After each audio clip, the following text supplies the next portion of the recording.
మొదటగా సీజనల్ వ్యాధుల గురించి ముందుకొచ్చినటువంటి యోయో టీవీ యాజమాన్యానికి కృతజ్ఞతలు. గత ఒక నెల నుండి ఈ సీజనల్గా అంటే వర్షాకాలంలో వచ్చేటువంటి వైరల్ ఫీవర్స్ మరియు vomitings, motions, dengue, malaria chikungunya లాంటి జ్వరాలు విపరీతంగా వ్యాపించడం వలన జరిగింది. దీనికి ప్రజలకు అవగాహన కల్పించాలనే ఉద్దేశంతో యోయో టీవీ వారు ముందుకు రావడం జరిగింది. ఈ సీజనల్ వ్యాధుల గురించి ప్రజలను ఎడ్యుకేట్ చేయడానికి వారు ముందుకొచ్చినారు. ప్రతి వర్షాకాలము సీజన్ చేంజ్ కాగానే ఈ దోమల వ్యాప్తి విపరీతంగా ఉంటుంది. అదేవిధంగా ఈ వాతావరణంలో చేంజ్ రావడం వలన వైరల్ యొక్క తీవ్రత పెరిగి మనుషుల యొక్క రెసిస్టెన్స్ పవర్ తగ్గడం వలన ఈ చేంజ్ అయినప్పుడు ఈ వైరల్ ఫీవర్ డామినేట్ చేస్తాయి.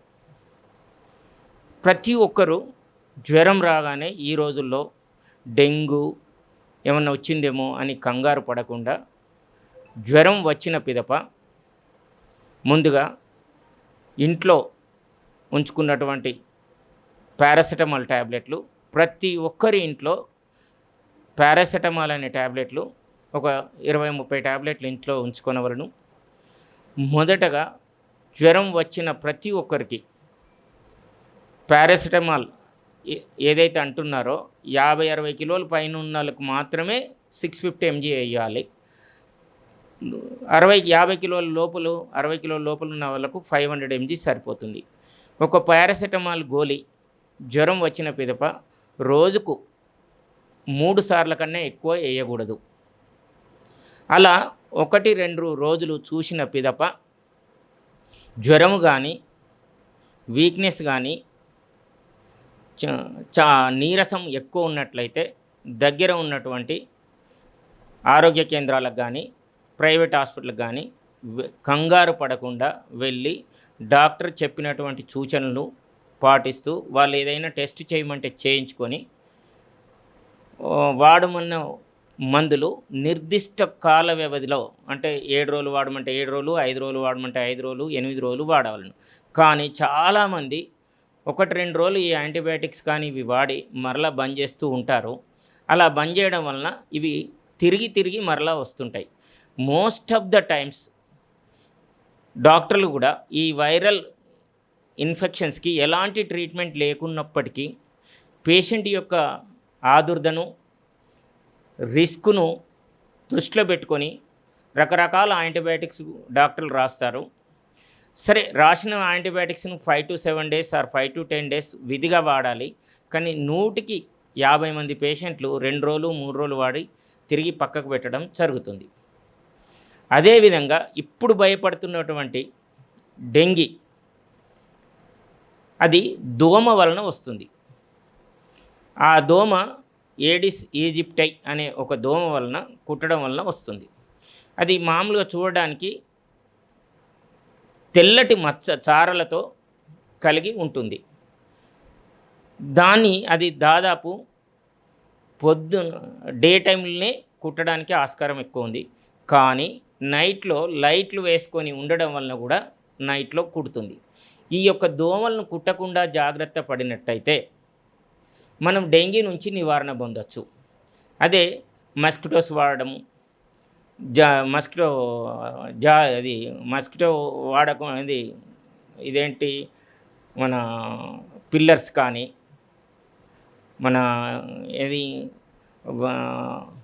క్రీమ్స్ కానీ మస్కిటో కుట్టకుండా క్రీమ్స్ కానీ మరి దోమతెరలు కానీ వాడుకుంటూ వాటిని పిల్లలను, ముఖ్యంగా చిన్న పిల్లలను ఈ దోమల బారి నుంచి రక్షించడానికి బెస్ట్ మెథడు దోమతెర.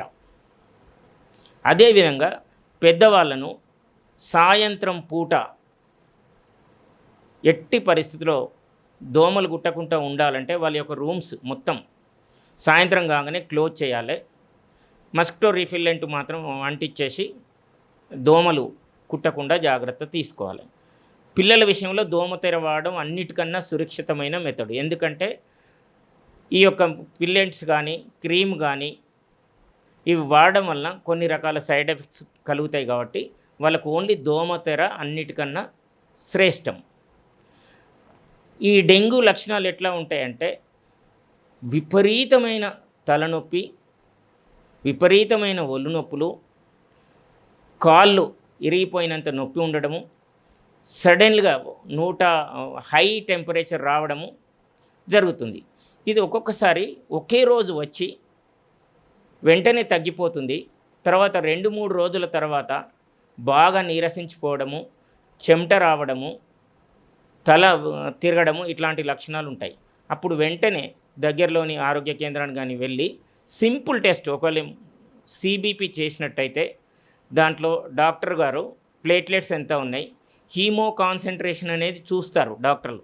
హీమో కాన్సన్ట్రేషన్ అనేది మరీ ముఖ్యం కాబట్టి అది మీకు తెలియదు కాబట్టి దగ్గర ఉన్నటువంటి హాస్పిటల్కి వెళ్ళి ఆ టెస్టులు చేయించుకొని ప్లేట్లెట్స్ యొక్క పరిస్థితి మరి డెంగ్యూ పాజిటివా నెగటివా తెలుసుకున్న తర్వాత కంగారు పడకుండా, ఒకవేళ ప్లేట్లెట్స్ తగ్గినప్పటికీ ఒకరిని తగ్గినప్పుడు అని చెప్పినట్టయితే దాదాపు 1,00,000 నుంచి 1,50,000 మధ్యలో ఉన్నప్పుడు రోజుకొకసారి కానీ 2 రోజులకు ఒకసారి కానీ టెస్ట్ చేసుకోవడం, 1,00,000 లోపు ప్లేట్లెట్స్ తగ్గితే దాదాపు ప్రతిరోజు టెస్ట్ చేసుకోవడం, 50-60 వేలు ఉన్నప్పుడు రోజుకు 2 సార్లు టెస్ట్ చేసి అవసరం ఉన్నట్టయితే హాస్పిటల్నే ఉండడం, మరి నీరసం బాగుండి అదైనా అనుకుంటే సెలైన్ లాంటివి అవి ఎక్కించుకోవడం జరుగుతుంది. ఈ మధ్యలో గవర్నమెంట్ కానీ WHO గైడ్లైన్స్ కానీ IMA సజెషన్స్ ఏంటంటే ప్లేట్లెట్స్ 20,000 కన్నా లోపు తగ్గినప్పుడు మాత్రమే ప్లేట్లెట్స్ ఎక్కించాలి. ఆ 20,000 నుంచి 10,000 నుంచి 20,000 మధ్యలో ఉన్నప్పుడు మాత్రమే ఎక్కించాలి. అబౌవ్ 20,000 ఉన్నప్పుడు ఒకవేళ బ్లీడింగ్ టెండెన్సీ అంటే చిగురుల నుంచి రక్తం గారడం, దొడ్డికి నల్లగా పోవడం, దమ్ము రావడం ఇట్లాంటి లక్షణాలు ఉన్నప్పుడు మాత్రమే ఈ ప్లేట్లెట్స్ ఎక్కిస్తారు. కావున మీరు డాక్టర్ గారు ఏది చెప్తే అది వింటూ కంగారు పడకుండా ఈ డెంగ్యూ వచ్చినప్పుడు ధైర్యంగా ఉండి ఈ ట్రీట్మెంట్ ఇప్పించుకున్నట్టయితే దాదాపు 199 మందికి ఎలాంటి ప్రాణాపాయం ఉండదు.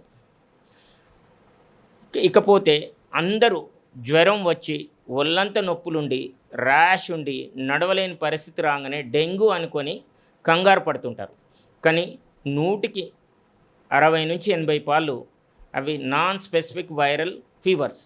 అంటే జ్వరం రావడం వలన జ్వరం వచ్చి తగ్గిన తర్వాత అన్ని జాయింట్స్లో పెయిన్ రావడం, కండరాల్లో నొప్పులు రావడం, ర్యాషెస్ రావడం జరుగుతుంది.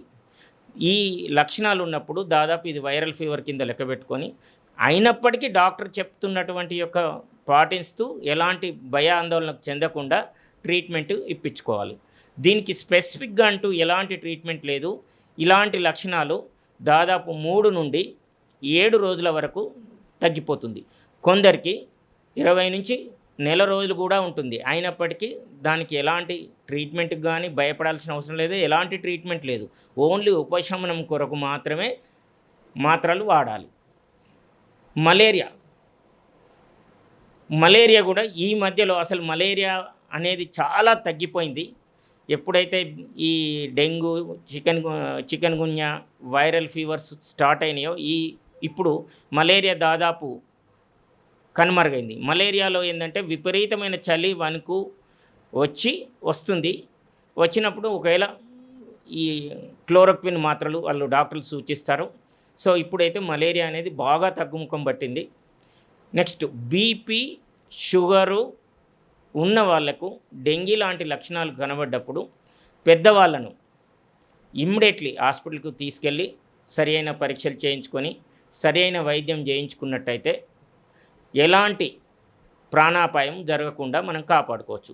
వృద్ధులను, బీపీ ఉన్న వాళ్ళను, షుగర్ వాళ్ళను, మరియు ప్రెగ్నెంట్ లేడీలను, చిన్నపిల్లలను వీళ్ళని కొద్దిగా ఫీవర్ రాగానే మీ యొక్క ఏ డాక్టర్ మీ వైద్యుడు ఉంటాడో వాళ్ళని కన్సల్ట్ అయ్యి సరి అయిన పరీక్షలు చేయించుకొని సరి అయిన మాత్రలు వాడినట్టయితే ప్రాణానికి ఎలాంటి సంబంధం ఉండదు.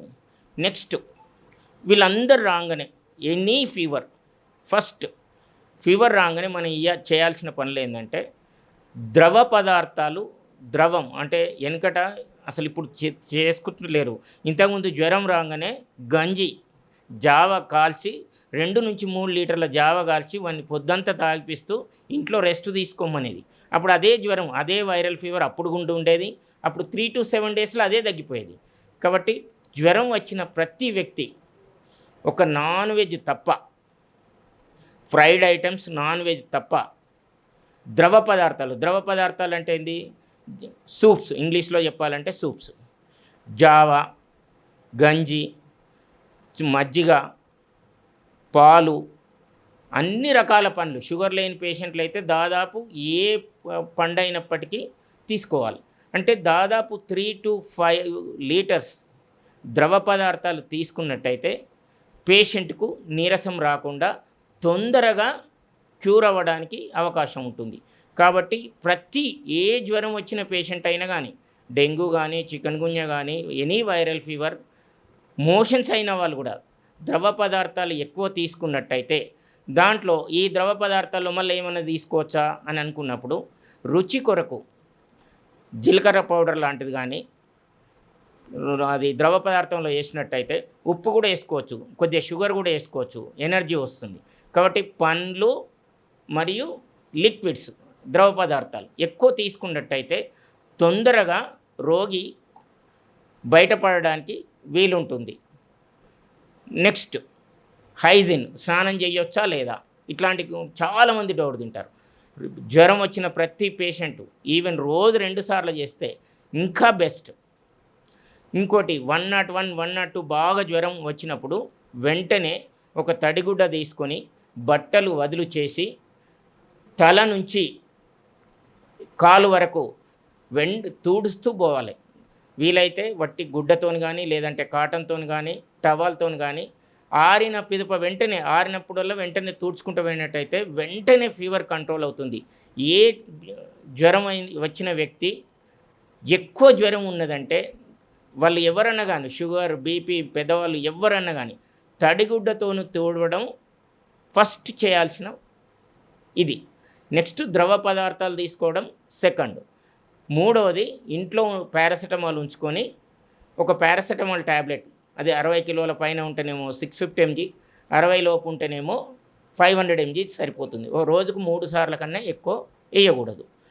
కొందరు విషయాల్లో QID అంటే 4 సార్లు కూడా వేయచ్చు, కానీ ఇంట్లో మనం డాక్టర్ సలహా లేకుండా అది కూడా 2 రోజుల కన్నా ఎక్కువ ఇంట్లో వైద్యం చేసుకోకూడదు. 2 రోజులలో జ్వరం తగ్గనట్టయితే, మరి నీరసం బాగా పెరిగినట్టయితే, ఆయాసం వచ్చినట్టయితే వెంటనే మీ దగ్గరలో ఉన్నటువంటి వైద్యుని సంప్రదించి కావలసిన పరీక్షలు చేయించుకొని వైద్యం కంపల్సరీ చేయించుకోవాలి. 2 రోజుల కన్నా ఎక్కువ ఎట్టి పరిస్థితుల్లో ఇంట్లో వెయిట్ చేయకూడదు. జ్వరం వచ్చిన మొదటి రోజు కంగారు పడొద్దు. ఏ జ్వరమైనా 1-2 రోజులు ఏమీ కాదు. 2 రోజులు కంటిన్యూస్ ఉండి 3 రోజులు ఉన్నట్టయితేనే వైద్యుని సంప్రదించాలి. వైరల్ ఫీవర్లు మ్యాక్సిమం అంటే ఒక 100 మందికి ఈ వైరల్ ఫీవర్లు వచ్చినప్పుడు 100కి 80 మందికి 3 to 10 డేస్లో తగ్గిపోతుంది. కొందరి విషయంలో 15 రోజుల నుంచి 1 మంత్ ఆ నొప్పులు ఉంటాయి, జ్వరం ఉండదు, ఓన్లీ నొప్పులు ఉంటాయి. జ్వరం అనేది 3 డేస్లో తగ్గిపోతుంది, 3 to 7 డేస్లో జ్వరం తగ్గిపోతుంది. నొప్పులు కొందరికి 20 రోజులు 15 రోజులు ఉంటాయి. వాటికి ఏం నెససరీ ఏదో పెయిన్ రిలీవర్ కొరకు పెయిన్ కిల్లర్ ట్యాబ్లెట్లు తీసుకోవడం, ద్రవ పదార్థాలు ఎక్కువ తీసుకోవడం, రెస్ట్ తీసుకోవడం, ఒకవేళ ఫీవర్ ఎక్కువ వచ్చినట్టయితే వైద్యుని సంప్రదించడం. ఓకే, సరిపోతుంది కదా, రైట్.